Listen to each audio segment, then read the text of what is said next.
Students, today we are going to see class 8 exercise 2.2 13th sum. A rational number is such that when you multiply it by 5 by 2 and add 2 by 3 to the product, you will get minus 7 by 12. So what is the number?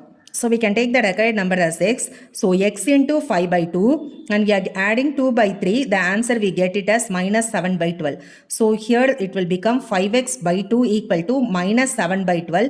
We are taking this plus 2 by 3 to the other side. It will become minus 2 by 3. So we are going to take the LCM. It will be 12. So 5x by 2 equal to minus 7 minus 8 by 12. That will become minus 15 by 12. And we are cross multiplying this 2. We will get the answer as minus 15 by 6. So here the value of x it is minus 1 by 2. 14th sum. Lakshmi is cashier in a bank. She has the currency notes of denomination 100, 50 and 10. The ratio of these numbers are 2:3:5. The total cash it is 4 lakhs. How many notes of each denomination does she have?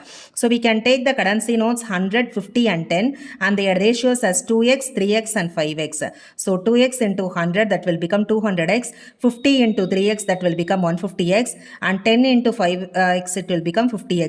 So the sum of all these three it is 4 lakhs. So adding all these we will get it as 400x equal to 4 lakhs. So x will become 1000. So substituting the value for 100 notes 2x it is 2 into 1000 it is 2100 notes. For 50 notes it is 3x, 3 into 10,000 that is 3050 notes and for 10x it is 5x, 5 into 1000 equal to 5010 rupees note.